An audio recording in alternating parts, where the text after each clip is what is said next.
सभी को मेरा अभिवादन, नमस्कार, प्रणाम। एक अलग सोहर है, सुन करके आपको भी अच्छा लगेगा। थोड़ा अलग है, कृष्ण जन्म का है।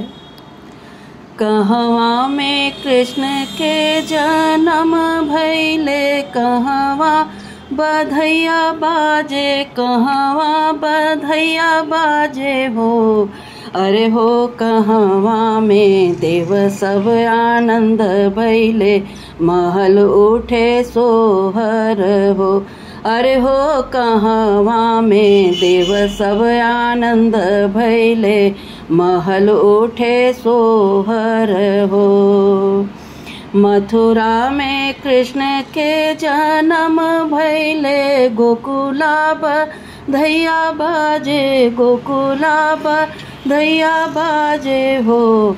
अरे हो अंबर में देव सब आनंद भइले, महल उठे सोहर हो। अरे हो अंबर में देव सब आनंद भइले, महल उठे सोहर हो। कृष्ण के बड़ी बड़ी अखियाँ देखत निक लागे, देखत निक लागे लाहो। अरे हो जसुमती मैया करेली कजरवा, अंगुरियो ना डोले लाहो।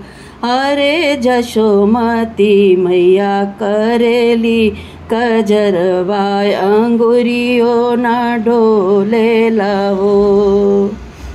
कृष्ण के कमर कर धनियात, पावे पे जनियात, पावे पे जनिया न हो।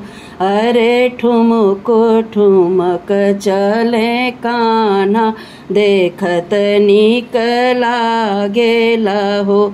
अरे ठुमक ठुमक चले कान्हा, देखत निक लागे लाहो।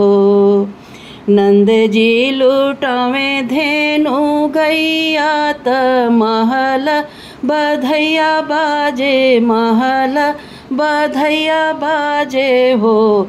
अरे हो जसोमत लुटावे गहनवा, गोतिनी गावे सोहर हो।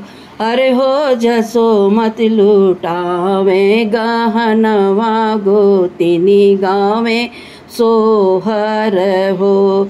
अरे हो जसोमत लुटावे गहनवा, गोतिनी गावे सोहर हो।